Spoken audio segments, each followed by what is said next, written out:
ரொம்பவே சூப்பரான மஷ்ரூம் 65 எப்படி பண்ணலான்னு பார்க்கலாங்களா? நான் 2 பாக்கெட் மஷ்ரூம் வாங்கி நல்லா கட் பண்ணி வச்சுக்கிறேங்க. அதில் 2 டீஸ்பூன் மிளகாத்தூள், 1 டீஸ்பூனுக்கு இஞ்சி பூண்டு பேஸ்ட் போட்டுக்கலாம். அதுக்கப்புறமா அரை டீஸ்பூனுக்கு மல்லித்தூள், கொஞ்சமாக உப்பு போட்டுக்கலாம். கடலை மாவு 4 டீஸ்பூன் போட்டுக்கலாங்க.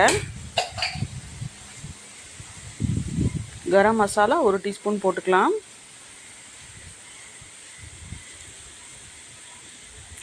அரிசி மாவு 2 டீஸ்பூன் போட்டுக்கலாம். கார்ன்ஃப்ளவர் மாவு 3 டீஸ்பூன் போட்டுக்கலாங்க.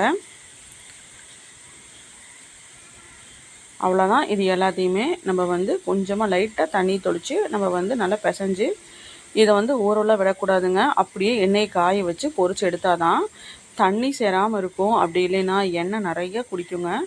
அப்புறம் பொரிக்கிறதுக்கே நமக்கு ஒரு இதாக இருக்காது.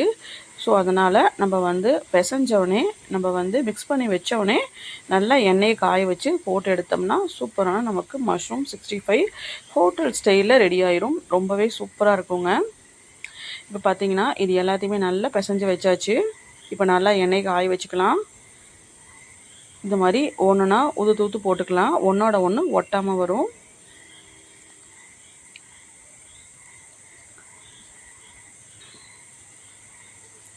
பார்த்திங்கன்னா இந்த மாதிரி எல்லாத்தையும் போட்டுக்கலாங்க. ஒரு 2 மினிட்ஸ் கழித்து திருப்பி போட்டுக்கலாம். ரொம்பவே ஈஸியாக வரும்.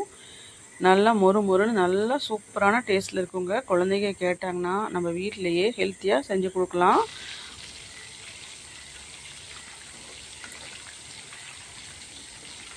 பார்த்திங்கன்னா நல்லா எண்ணெய் காய வச்சு போட்டிங்கன்னா சட்டியில் கொஞ்சம் கூடி ஒட்டாது.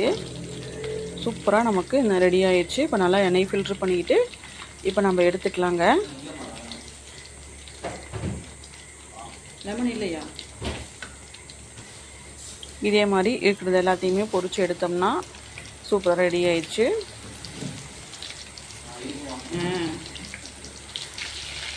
ரொம்ப ஈஸியான வேலை. குயிக்காக ஒரு 5 மினிட்ஸ் ஆர் 7 மினிட்ஸில் செஞ்சு முடிச்சிடலாம். இது ஊறணுங்கிற அவசியம் இல்லைங்க. அதனால் ஈஸியாக செஞ்சிடலாம்.